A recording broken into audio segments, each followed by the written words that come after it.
Hey everyone, let's talk about the pain that comes from trying really, really, really hard and not getting that outcome that you want. We can go a lot of different directions with this, but rather than involve other people, like trying hard to get somebody to change or something, we'll hit on that, but not in this one. Let's just talk about the foundation that comes from trying hard.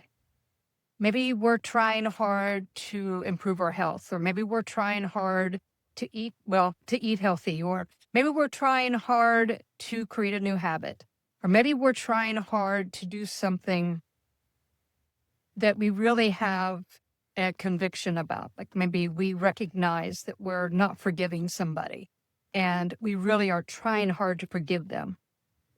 What makes it so painful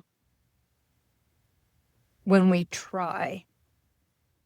Well, I think there's a couple of things that can make it really, really painful.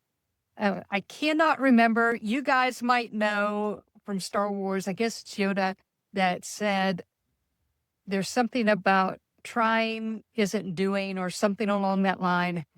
When you're trying to do something, you're not really doing it. You're trying to do it.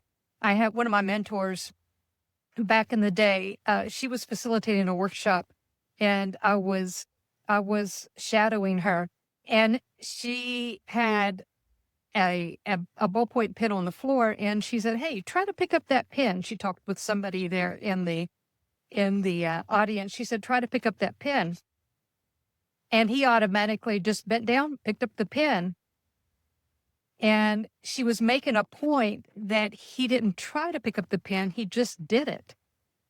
And sometimes what happens is when we are not doing something that we know we want to do, that would be better for us to do, when we're trying, there's an element of resistance within us, whether we're aware of it or not, that's kind of like pulling us back from actually doing the thing we want to do. Now, that situation with the pen, that was very easy. But do you see the point, though? She said, try to pick up that pen. He didn't try, he just did it. And sometimes we get all entangled. We kind of talked about this the other day when we were talking about the pain that comes from overthinking things and getting all up into our thoughts. But we create reasons for not doing something, don't we? We create reasons. Our brain starts giving us uh, reasons and excuses. One of the another business coach that I had one time, she said excuses are just well-planned lies that we tell ourselves, you know? And so when the pain comes from us actually not doing it, God knows this very, very well. That's why he gives us his nature, and he tells us that, hey, um, let's use the forgiveness for a moment. Forgiveness will free you. Forgiveness will actually even free the heart of the other, giving them an opportunity to make changes in their life.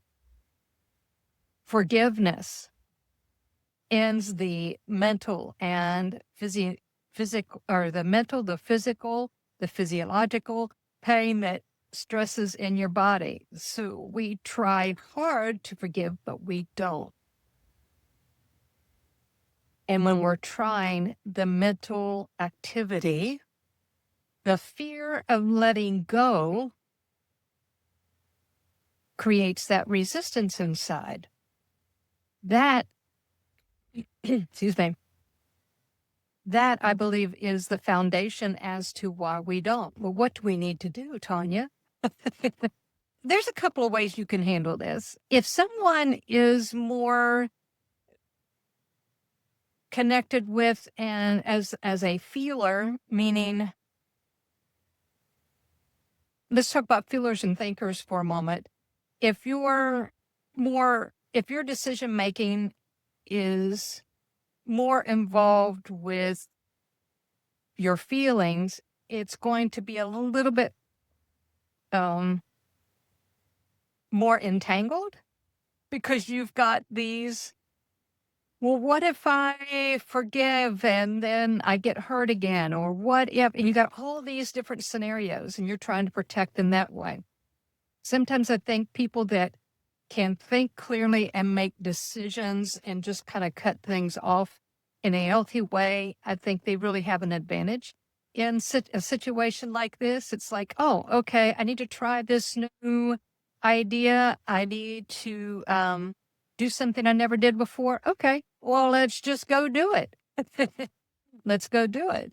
And uh, so I think there's different ways we can come from this, but it is being an action toward those things. And these are the kind of scenarios that we talk about at HigherWayU and help you walk through them. How can you navigate these pain points in your life? How can you begin to free up your mind and your heart so that you're not believing in lies that keep us all entangled, but you're actually able to be in action and do the things, both with your heart and your head connected, moving forward. And this is what I'm excited because in the next couple of weeks, you will be hearing me give you an invitation if you would like to join us. We'll be talking about topics like this and more in the next video. Bye-bye, everyone.